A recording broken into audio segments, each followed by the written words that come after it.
Boa tarde, povo abençoado. É um privilégio de estarmos aqui mais uma vez na presença santa do Senhor para falar um pouco da mensagem do Senhor para os nossos corações no dia de hoje. Estávamos há dias sem fazer live, mas pela permissão do Senhor estamos aqui para transmitir uma pequena mensagem do Senhor para nossas vidas, para sensibilizar o nosso coração para a vinda do Senhor Jesus e para motivar os nossos corações para nos prepararmos para entrarmos no céu.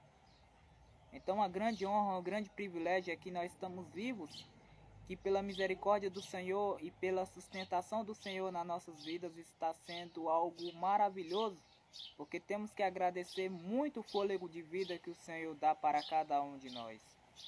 O fôlego de vida, a sustentação, a ressuscitação que Ele faz com que nós acordamos todas as manhãs para que nós sejamos renovados e para que a gente ache o arrependimento nesse dia.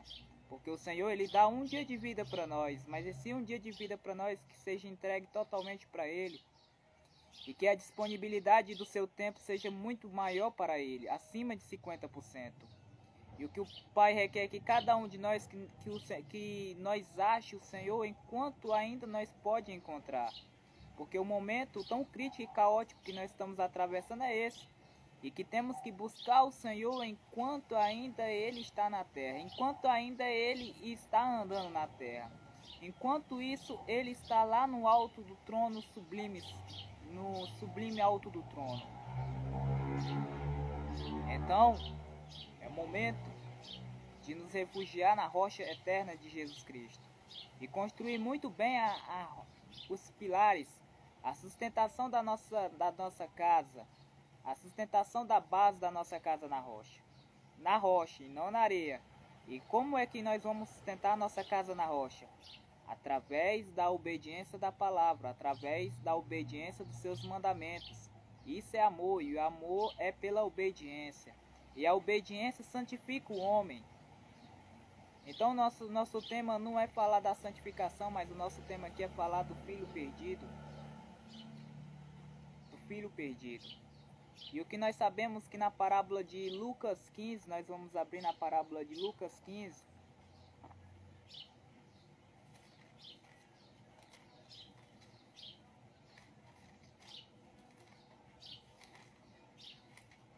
Aleluia. Lucas 15, no versículo 11, que diz assim: E Jesus continuou: O homem tinha 2 filhos.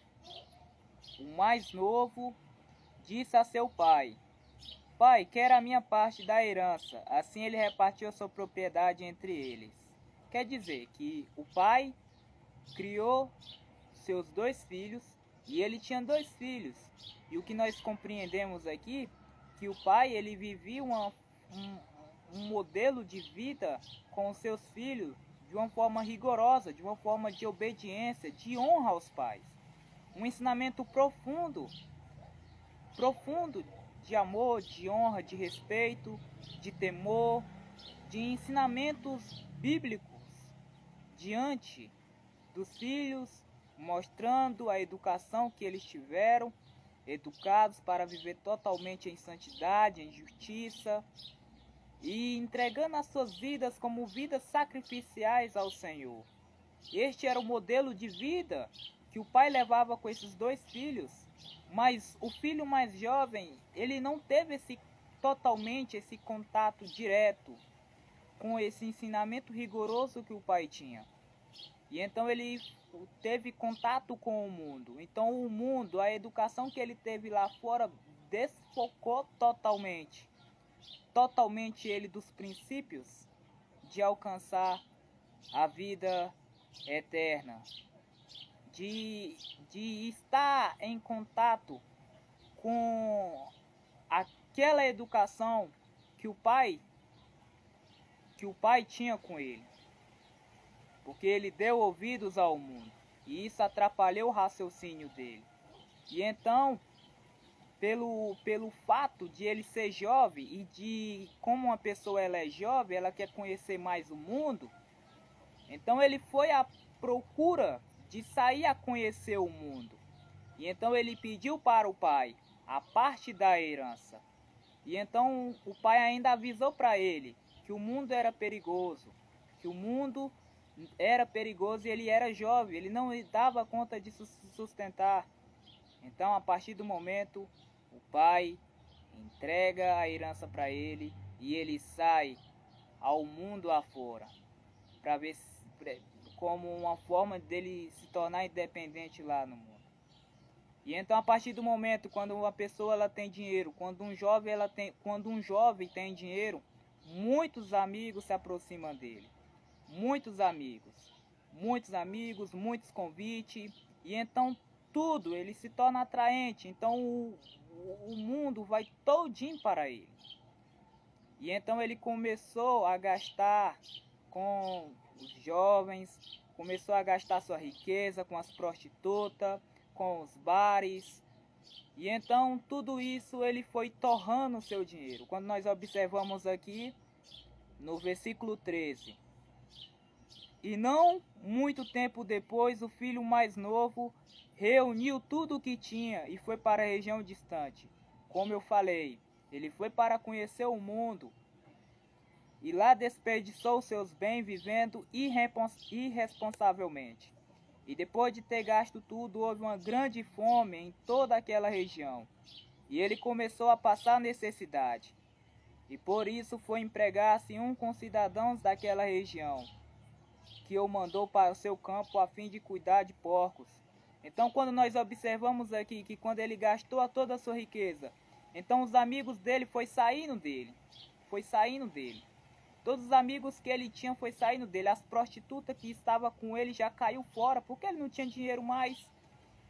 E então, em vez de ele olhar para cima e voltar para a casa do pai, ele foi tentar forças no mundo e foi pedir emprego para o cidadão daquela cidade que ele estava distante. Então, a partir daquele momento, quando ele foi para aquela cidade distante à procura de emprego, e olha só, e ele não olhou para cima, Então ainda ele tinha ídolos no coração ainda. Ele achava que por conta própria ele ia sair daquela situação. E isso que é os enganos do homem de hoje em dia.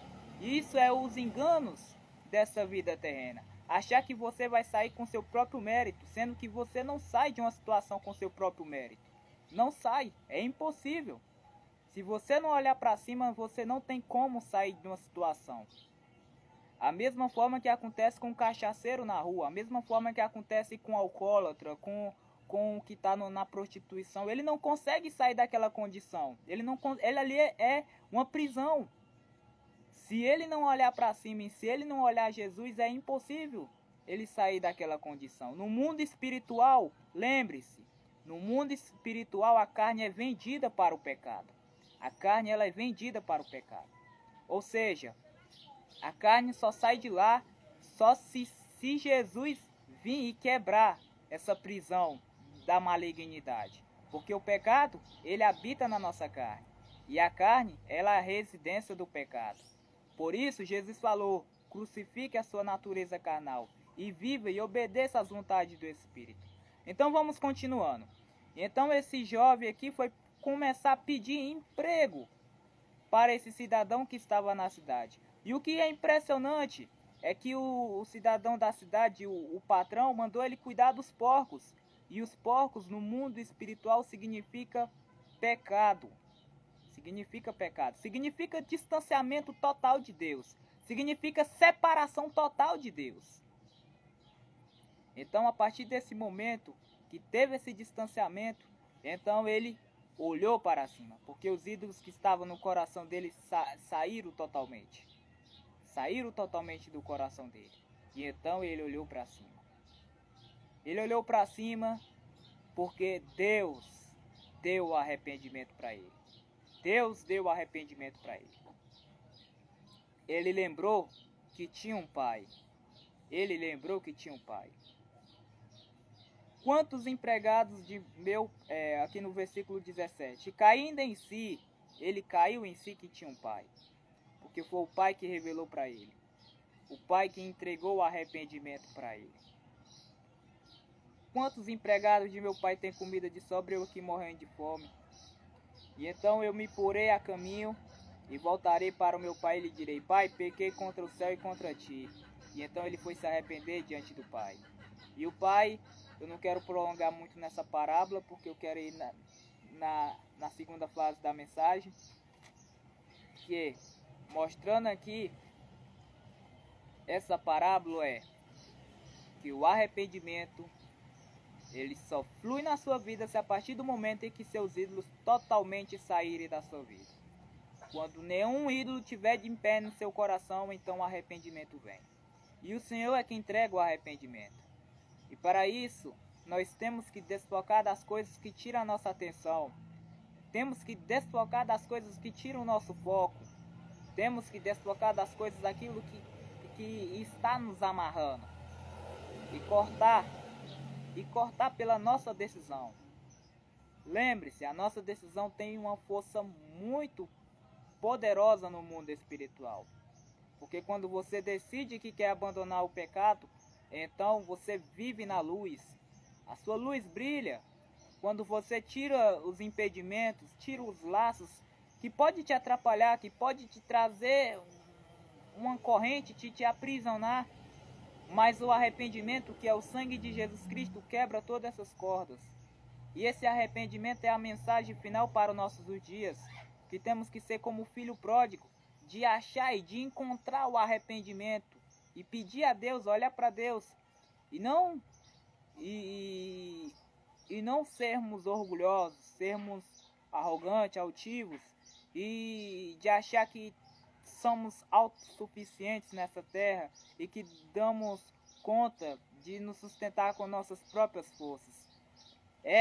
Isso é loucura. Isso é loucura. O homem não dá conta de sustentar com suas próprias forças. Porque quem dá as forças é Deus. Quem sustenta o homem é Deus. Quem dá a respiração é Deus. A força que ele tem é Deus que está dando a ele para poder fazer o trabalho e prover o prato na mesa do trabalhador. Então é isso, povo abençoado, o que nós observamos aqui, a volta do arrependimento. O arrependimento que nós temos que ir atrás daquelas ovelhas que estão perdidas, que estão desgarradas, que estão na lama do pecado e levar a mensagem do Evangelho para elas. E é o que nós podemos ver aqui, a decisão de um filho mais jovem que foi na loucura de conhecer o mundo, se arrebentou no mundo, se prostituiu e voltou para a casa do pai. E foi bem recebido, porque ele voltou em vida. Isso significa que o arrependimento é em vida. Enquanto você tiver vida e você se arrepender, será um dia de festa lá no céu. Porque a festa no céu quando um pecador se arrepende. A festa no céu quando um pecador se arrepende. Quando um pecador decide abandonar o erro. Quando um pecador decide abandonar o pecado.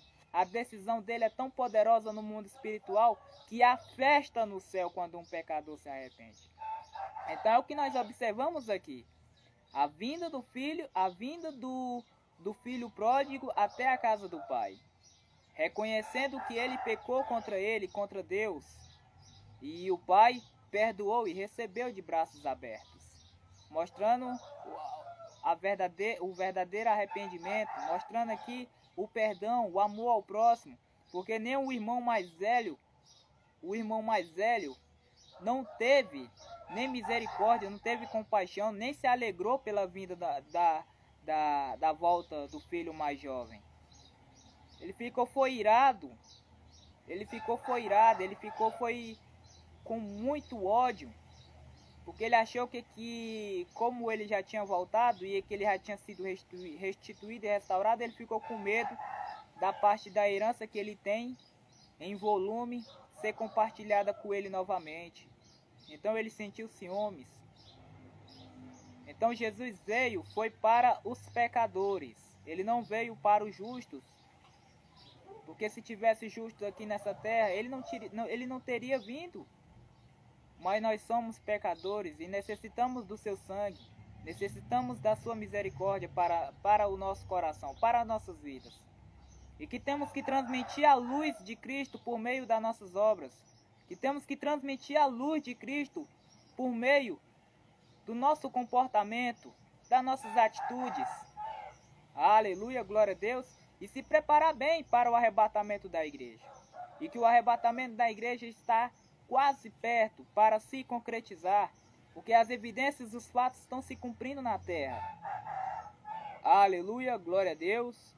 Então a festa do céu quando o pecador se arrepende. E é o que nós observamos aqui, a matança do novilho gordo, ou seja, o melhor novilho gordo do pai, ele matou.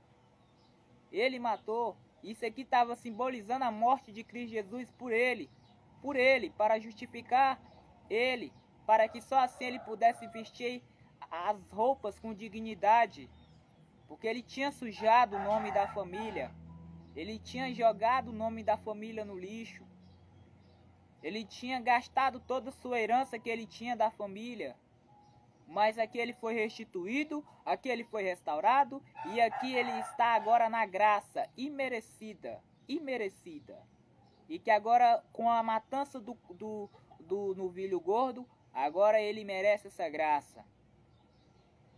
E por meio da morte desse boi, desse novilho gordo, que simboliza o sangue, que simboliza o protótipo do que é o sacrifício de Jesus Cristo para nossas vidas, como justificação, como reconciliação, que nós não era nem chamado povo de Deus, que pela desobediência e pela incredulidade do povo de Israel, agora nos trouxe esperança, agora nos trouxe reconciliação, quebrou a parede da inimizade. Aleluia, glória a Deus. E se nós observarmos em Mateus, vamos comigo, e vamos entender que os nossos tempos, a dispensação totalmente mudou, e que temos que ter a revelação da sabedoria do Espírito Santo para compreender os tempos em que nós estamos vivendo. Ser muito sábio. E lembre-se, a Bíblia declara que aqueles que são sábios, eles temem a Deus.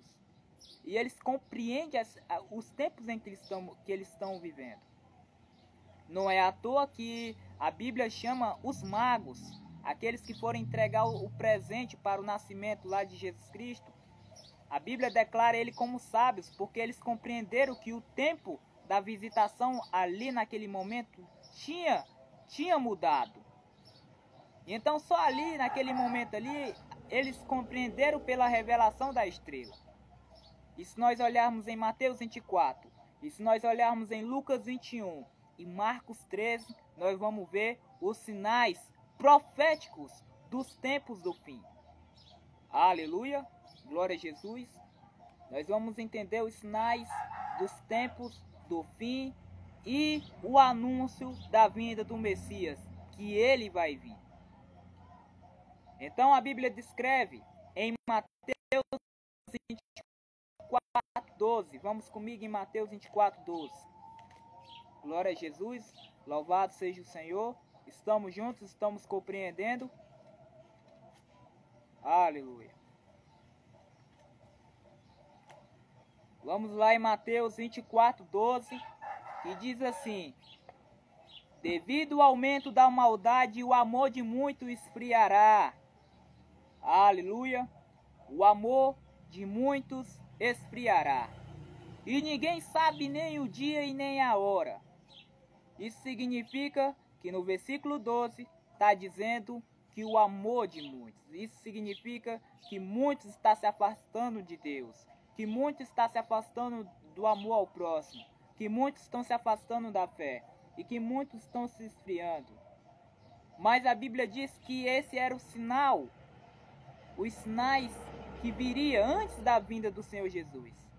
Mas a Bíblia declara que também que mostra os cumprimentos dos enganos que está acontecendo na nossa geração, a incredulidade que está crescendo de uma forma crescente, assim como foi nos dias de Noé, assim está acontecendo na nossa geração. E também o fato do pecado estar subindo em alto nível, como foi no tempo de Sodoma e Gomorra.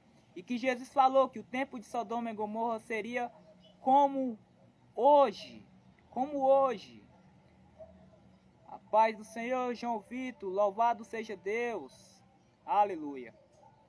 Então seria duas dispensações, seria dois tempos, seria dois acontecimentos, seria dois tempos que nós estamos agora vivenciando, e aqueles que são sábios vão se despertar e vão se preparar para a vinda do Senhor Jesus. Porque a vinda do Senhor Jesus estaria muito perto, depois que esses sinais estariam acontecendo, estariam ocorrendo. E nós estamos vendo o nível do homossexualismo crescendo em alto nível, o nível do pecado sexual crescendo em alto nível.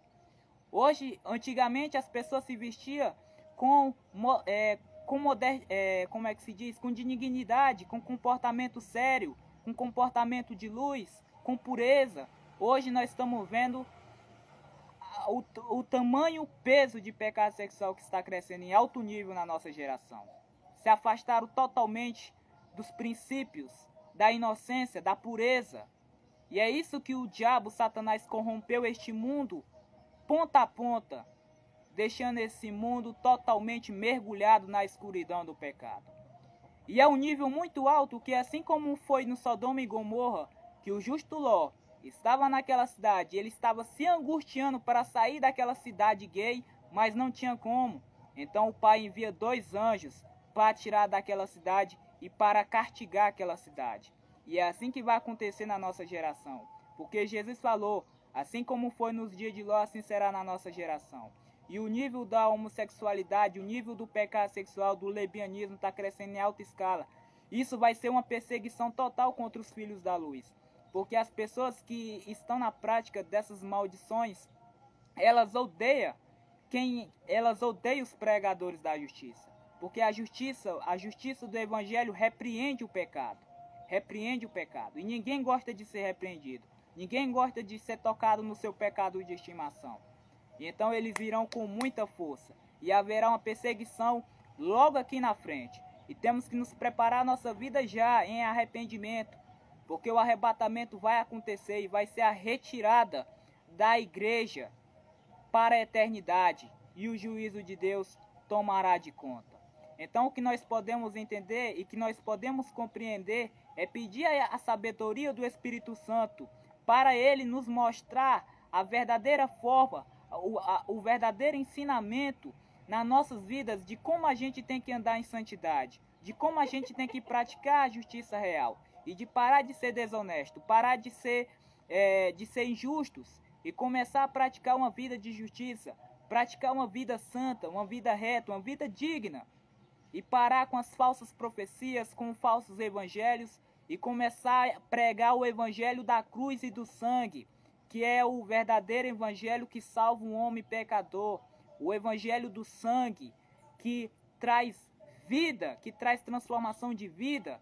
Temos que retornar para a cruz, temos que retornar para a santidade, para a justiça do Senhor. Aleluia, glória a Deus. E lembre-se, o reino dos céus está próximo. Isso significa que em Mateus 24, no versículo 14, e o que é impressionante, que no versículo 12 diz assim, que devido ao aumento da maldade o amor de muitos esfriará. Mas no versículo 14 diz que este é o evangelho do reino que será pregado em todo o mundo. E o evangelho do reino é o arrependimento, porque o que te faz você ir para o reino é o arrependimento. Assim como aconteceu com João Batista, como o amado João Vitor falou aqui, assim como João Batista iniciou seu ministério, foi pregando o arrependimento. E os judeus naquela época, quando ouviram pela boca do profeta João Batista dizer que o reino do céu estava se aproximando, então eles começaram a ir para os pés de João Batista e se humilhar e se arrepender. Porque os judeus sabem, e eles sabem, os judeus é letrados, os judeus ele conhece essa Bíblia de capa a capa desde quando eles são crianças. Desde quando eles são crianças, eles são ensinados num ensinamento profundo da Bíblia. Eles sabem a Bíblia de capa a capa e eles sabem que quando o reino de Deus se aproximasse, nada impuro vai entrar naquele reino. Nada impuro vai entrar lá. Então eles precisavam se arrepender, se lavar, se santificar para poder entrar no reino. Porque o reino de Deus vai ser estabelecido logo aqui na frente. Logo aqui na frente. Mas para isso ele tem que julgar a terra. Ele tem que julgar a iniquidade. Ele só não vai julgar a igreja, porque a igreja não foi destinada para o juízo. A igreja vai ser retirada no arrebatamento da igreja. Mas os rebeldes, os que não acreditaram, os que não creram no Senhor Jesus, os que zombaram da vinda do Senhor Jesus, os que não obedeceram em se preparar, aqueles que continuaram no pecado, aqueles que continuaram na prostituição, aqueles que continuaram no alcoolismo, aqueles que não se arrependeram, então vão enfrentar o grande juízo de Deus. O grande juízo de Deus. E até os apostatados. Os apostatados é aqueles que conhecem a palavra, mas não obedecem. Principalmente para eles. Porque eles são os inimigos de Deus. Não são as pessoas que são do mundo. As pessoas que estão no mundo estão no escuro. Estão no escuro. Elas não conhecem Deus. Mas o crente que conhece a Deus e não faz a vontade de Deus, na Bíblia em Tiago 4, vai dizer que ele é inimigo. É inimigo de Deus. Aquele que conhece a vontade do Senhor e não pratica. E Jesus falou, aquele que conhece a vontade do seu Senhor vai levar mais açoite. Ou seja, o juízo dele será muito grande lá dentro do inferno, o juízo dele. Então, é hora de sair da apostasia e voltar para o evangelho da humildade. Voltar para o evangelho da cruz e do sangue. Começar a pregar o arrependimento, começar a pregar a santidade, a justiça, repreender o homossexualismo, repreender o lesbianismo. Hoje em dia o Senhor está convocando pregadores da justiça para anunciar a esse mundo que a vinda do Senhor Jesus está voltando. E que temos que parar com esses evangelhos mortos, que não está pregando ninguém, que não está preparando ninguém. O Senhor está convocando pessoas como o amado João Vitor falou, nesses últimos dias. João Batista está convocando Jeremias para anunciar o arrependimento e abandonar as práticas do pecado. Porque o reino de Deus está vindo. O juízo de Deus está vindo. A tribulação está vindo. E o que está vindo aí é muitas guerras, muita fome. E os sinais já estão ocorrendo em alto nível na nossa geração.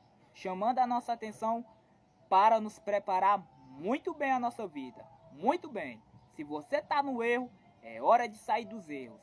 É hora de se consertar bem, fazer uma auditoria, fazer um exame total, um check-up total nos nossos corações, para ver o que me impede de eu subir, o que me impede de eu subir, o que me impede. Lembre-se, no céu não entra pecado, não entra. Tiver orgulho, tiver uma raiz de amargura, tiver algo que está te impedindo, não vai entrar. O pecado foi expulso do céu. Quando Lúcifer, que estava lá diante do Pai, servindo um Pai, a gente não sabe nem quanto de eternidade Lúcifer estava lá junto com o Pai.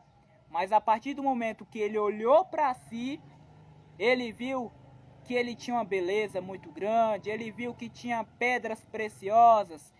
A Bíblia vai dizer em Ezequiel 28, que ele se orgulhou por causa da sua beleza, ele se orgulhou por causa do seu resplendor, porque ele, em vez de ele estar com os olhos fixos no Pai, ele olhou para si, e ele viu que ele poderia ser mais poderoso que o Pai, e então ele começou uma mobilização de apostasia em Ezequiel, em Apocalipse 12, vai dizer que ele fez uma apostasia tremenda, fez com que os anjos, a terça parte, se rebelasse, para ver o tanto que a sabedoria do diabo que foi dado para ele, convenceu a terça parte, e está convencendo toda essa geração, por causa da bebida, por causa do orgulho, por causa dos ensinamentos desse mundo, por causa da beleza. Tudo isso é matéria, tudo isso é componentes do Lúcifer. E a Bíblia diz, de Gênesis a Apocalipse, para nós focar no céu e não nessa terra. Porque tudo que está relacionado a essa terra está relacionado ao maligno. A Bíblia diz para nós tirar o foco da terra e concentrar o foco no céu. O Evangelho, ele traz um encorajamento para você focar no céu, para nós focarmos no céu. O Evangelho, ele não te direciona para amar as coisas deste lugar. Não te direciona, porque Paulo mesmo, o apóstolo Paulo, teve que abandonar tudo que ele conseguiu nessa terra, títulos, ele morava em Jerusalém, ele era alto escalão e ele abandonou tudo para abraçar o evangelho da humildade. Porque o evangelho da humildade é assim, te faz te renunciar, te faz você não existir no meio do evangelho, mas que você tem que viver a vida de outra pessoa, ou seja, você tem que viver a vida de Cristo, tem que viver a vida de Deus. Deus tem que habitar em ti, mas para isso a sua vontade tem que desaparecer. Este é o evangelho, este é o evangelho. E depois segue a Cristo, carregando a sua cruz em base diária. E carregar a sua cruz em base diária é santidade, povo abençoado. É santidade. A cruz é arrependimento. E arrependimento diário, porque nós somos pecadores. Nós somos filhos de Adão. Mas vamos voltar lá para a queda de Lúcifer. Então, quando Lúcifer foi expulso com seus anjos, então ali foi decidido que pecado nenhum vai entrar no céu. Porque o pecado estava lá no céu e quando Deus expulsou, o pecado veio aqui para a terra. E então, pela morte de Jesus Cristo, purificou os céus. Isso significa que pela morte de Jesus Cristo, que purificou os céus e purificou a terra, isso significa que a igreja que vai subir é uma igreja santa, com coração limpo, com coração justo, com coração humilde. Aleluia, glória a Deus. Mateus 5,48 vai dizer assim: seja perfeitos como o Pai é perfeito. Não é da noite para o dia que eu vou me tornar perfeito, mas é o processo. A partir do momento que você recebe o Senhor Jesus, você está no processo. A partir do momento que você recebe o Senhor Jesus, você está no processo da caminhada para a perfeição. Para a perfeição. Mas se até um dia em que você está caminhando nesse processo e não conseguiu tirar os erros, mas está lutando, está se esforçando, está brigando para tirar os erros da sua vida, e se você morrer, você entra no céu, porque você se esforçou. A Bíblia diz, Jesus falou, a Bíblia diz que o reino de Deus é tomado por esforço. Então o esforço conta muito no mundo espiritual. O esforço conta muito. Então, os preguiçosos, os mornos, vai dizer assim: não, é impossível chegar na perfeição, ninguém pode ser santo. Isso é a voz do diabo. A Bíblia diz que é para você ser santo. E se a Bíblia está te ordenando, em 1 Pedro 15, se a Bíblia te ordena para que você seja santo, porque você tem que ser igual o Pai é santo. O Pai não é impuro, o Pai o Pai, como é que se diz? O Pai não é da terra, o Pai é do céu. E se você é filho do Pai através do recebimento de Cristo Jesus, então você tem que se tornar a semelhança do Pai. Lembre-se, o chamado que ele fez lá para o povo de Israel foi em Levítico 19. Eu sou o teu Deus e sejam santos, como eu sou santo. E é o mesmo chamado que ele deu para a igreja, para ela ser santa como ele é santo. Isso significa que nós damos conta. Por que nós damos conta de ser santo? Porque nós temos o Espírito Santo ao nosso favor. Nós temos o Espírito Santo ao nosso favor, que nos ajuda a nos santificar. Nós temos o Espírito Santo que nos ajuda a nos prover. Nós temos o Espírito Santo que nos ajuda a andar em santidade, que nos convence do nosso pecado, que nos convence da justiça, que nos convence do juízo. Essa é a missão do Espírito Santo para nossas vidas, como chamado como cristão. Que ele possa nos ajudar, para que ele possa nos preparar. Somente pelo Espírito Santo é que você consegue ser arrebatado. Somente por ele. Somente pelo Espírito Santo. E se você não tiver o Espírito Santo, será impossível você se preparar. Como é que você vai achar um pecado na sua vida se você não tem o Espírito Santo? E somente o Espírito Santo tem essa função de te mostrar o teu pecado. O Espírito Santo tem a função de te mostrar o pecado desde quando você cometeu lá na infância. Um erro, uma briga, uma falta de perdão que você teve lá na infância, não perdoou uma menina ou um menino lá na infância e você não se arrependeu, a menina morreu e você não pediu perdão e aquilo ali tem uma mágoa no seu coração te acusando. E o Espírito Santo te revela para você se arrepender e ir diante do Pai, e se arrepender diante do Pai, e que aquela cadeia se quebre no mundo espiritual. Lembre-se, falta de perdão também não entra no céu. Então é isso, povo abençoado. Essa é a riqueza do Espírito Santo. Jesus Cristo teve que enviar o Espírito Santo para nós, porque a iniquidade, o pecado ia subir em alto nível na nossa geração. E a gente ia ter dificuldades para andar em santidade no meio desse pecado. Então Jesus teve que enviar o Espírito Santo para nos ajudar nesse mundo em trevas. Por isso nós temos que ser estrelas brilhantes no meio dessa geração corrompida. Nós temos que ser pessoas sérias, pessoas justas, pessoas diferenciadas do mundo. Antigamente, quando eu era menino, eu observava quem era crente de verdade e quem era do mundo. Havia uma diferenciação entre a pessoa do mundo e uma pessoa que era crente. Você só olhava para o comportamento, você olhava para as vestes, você olhava pelo estilo de vida, você olhava pela forma de falar, você via, ó, aquela pessoa ali é crente, ó. Aquela ali é crente. Eu era católico, eu era mundano. E então, pelo fato de eu ser católico, pelo fato de eu ser mundano, então eu enxergava uma pessoa séria ali. Eu enxergava uma pessoa justa. Porque eu via a diferenciação da pessoa do mundo e uma pessoa que era crente. Hoje em dia não. Hoje em dia não tem essa diferenciação. Hoje em dia, se você vê uma pessoa do mundo e vê uma pessoa crente no meio da rua, as duas pessoas são iguais. A mesma pessoa com a camisa cavada, a mesma pessoa com as mesmas gírias, os mesmos comportamentos errados. Hoje não há diferenciação. Quem é crente mesmo dos dois? E a pessoa do lado diz que é crente. Para ver o nível da queda, desse dia presente se tornou na nossa geração. Porque era abandonaram o evangelho da cruz e do sangue, povo abençoado. O evangelho da cruz e do sangue é que traz a transformação de vida. E começaram a pregar o evangelho doce, o evangelho que não traz arrependimento, o evangelho que vai profetizar um fogão na tua vida, que vai te profetizar carro, casas, sendo que o Espírito Santo veio para te preparar para a eternidade, veio para falar do teu pecado e se arrepender, abandonar ele, veio para você se arrepender e entrar no céu. Nós somos peregrinos, povo abençoado, nós não somos dessa terra. Deus falou assim em Mateus 6, busque o reino de Deus em primeiro lugar e a sua justiça. E todas as coisas que você está com dificuldades e o Pai vê a tua dificuldade, Ele vai prover. Ele vai prover, não precisa você estar indo nos púlpitos e pedir não. Ou fazer profecias com a falta de temor, com a falta de reverência, com desrespeito, usar a palavra, usar a carne, por meio de usar as malignidades, para fazer profecias de fogão, de carro, de esposa. Deus, Ele conhece a nossa necessidade, por isso Ele falou, busque o reino de Deus, e todas essas coisas que vocês estão preocupados, tire seus corações dessa terra, que Ele vai suprir, Ele vai suprir.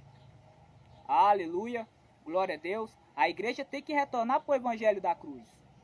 Em Mateus 25, se nós observarmos, aqui em Mateus 25, aleluia, que na caminhada da preparação para a vinda do Senhor Jesus, as duas igrejas dormiram, as duas igrejas, a sábia e a tola. O que eu me admiro muito é como é que a sábia dormiu, como que a igreja sábia dormiu. A igreja sábia, povo abençoado, era uma igreja temente, é uma igreja diferenciada, uma igreja que tinha os dons do Espírito Santo, uma igreja que era fervorosa, uma igreja que era temido. Eu era católico, eu era do mundo, e quando eu enxergava a igreja de longe, eu já escondia o rosto.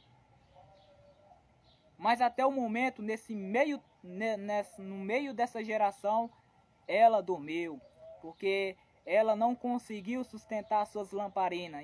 E a lamparina é o Espírito Santo, é o azeite, é a luz. Então, o mundo, as trevas, foi sufocando. E então, o mundo entrou de vez e ela dormiu. As duas igrejas dormiram. E é o que nós estamos vendo hoje. As duas igrejas dormindo. Mas, nós estamos vendo uma igreja que está acordando. Ou seja, as 10 virgens, elas vão se levantar. Elas vão se levantar e vão se preparar para a vinda do Senhor Jesus. No versículo 6, que diz que o grito despertou elas. Ou seja, o grito está despertando para retornar para o evangelho da cruz e preparar as suas vidas. Porque o noivo está vindo. O noivo está vindo. Saiam para encontrar com o noivo. E o grito não veio de dentro, veio de fora. Isso significa que é o próprio Senhor que está despertando as 10 virgens que estão dormindo. O grito não veio de dentro, mas veio de fora.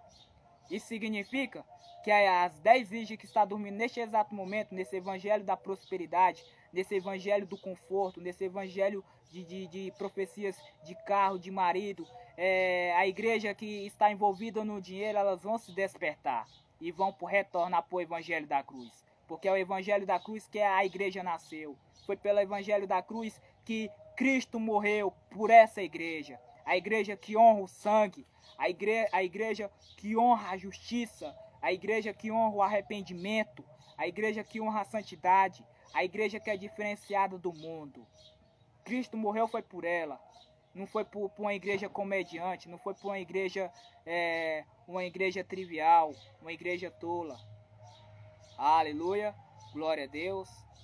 Então é hora de voltar para os princípios antigos da salvação. Parru de cruz, que mostra os nossos erros, e nós quebrantamos diante do Senhor em joelho, pedindo por perdão e se humilhando em arrependimento. Aleluia, glória a Deus. Então, povo abençoado, eu já estou finalizando. Glória a Deus, eu estou finalizando por aqui. Amanhã nós vamos terminar a mensagem, mas vamos pedir a sabedoria do Espírito Santo de Deus, para que Ele nos mostre o tempo em que nós estamos vivendo e nos preparar muito bem para a eternidade. O arrebatamento da igreja vai acontecer. Isso não vai importar aqueles que não creem, aqueles que creem, não vai importar. O que vai importar é que a agenda de Deus vai se cumprir. Assim como foi nos dias de Noé. Aqueles bilhões de pessoas que quando Noé estava pregando, olha, o dilúvio está vindo, entre na arca, vamos construir a arca. E as pessoas zombavam, não cria, e eles continuavam a sua vida em rotina, em festa de banquetes, dormindo, até que a agenda de Deus, o cumprimento profético de Deus se cumpriu. E então eles ficaram fora da arca, e só apenas Noé e sua família foram salvos. E Jesus falou que a vinda dele se assimilaria a esses tempos. E é esses tempos, povo abençoado, que nós estamos vivendo. Eu sou um evangelista e eu saio para pregar na rua e eu vejo a frieza do coração que está das pessoas. Eu vejo. E até mesmo uma pessoa que é do mundo entende que a igreja totalmente não tem a esperança de trazer uma mensagem de que transforme a vida dela. Se hoje essa igreja que está mergulhada nesse evangelho terreno, que só ensina as coisas dessa terra, se ela levar uma palavra lá para aquele mundano, ele vai olhar assim: não, eu vou continuar na cachaça, vou continuar no mundo mesmo. Mas se ele vê uma igreja séria, uma pessoa justa, e falar para ele: abandone esse pecado ou você vai parar no inferno, aí ele vai sentir a pressão da mensagem. Porque a mensagem do Senhor é repreensão, povo abençoado. É repreensão. Jesus Cristo, ele morreu na cruz, foi para te salvar da realidade do inferno. O inferno existe. O inferno existe. Você não pode crer, mas quando você fechar os olhos aqui, você vai acordar lá. Assim como o homem rico na palavra de Rico 16. Ele acordou foi dentro do inferno. Ele não acordou dentro do mundo espiritual, não. Ele acordou já dentro lá. Porque ele viveu a sua vida aqui regaladamente. Ele achou com aquela vida boa, ele achou com aquele evangelho que ele levava, aquele evangelho de prosperidade, onde ele era rico, luxuoso, onde ele vivia do bom e do melhor, e nem sequer ministrou ou deu uma migalha para o Lázaro lá. Ele achou que aquele evangelho era a aprovação de Deus, mas não era, não era. Para entrar no reino de Deus é sofrimento. O caminho do cristianismo é sofrimento. O caminho do cristianismo é tomar a sua cruz diariamente, dia após dia. Não pode falhar. Jesus falou: se você quiser ser o meu seguidor, ele falou, se quiser ser o meu seguidor, tem que tomar a sua cruz. Tem que tomar a sua cruz. Só a cruz te faz entrar no reino de Deus. Se não for por ela, ninguém entra. Ninguém entra. E lembre-se, o reino de Deus é tomado por esforço. Se você está no processo e não conseguiu, mas se você esforçou, Deus te leva, porque você se esforçou. Aleluia, glória a Deus. Então vamos nos preparar, vamos nos esforçar. O esforço conta muito e principalmente vamos nos santificar e sair desse mundo, fazer a diferenciação desse mundo. Amém? Que Deus abençoe a todos no mais poderoso nome de Jesus.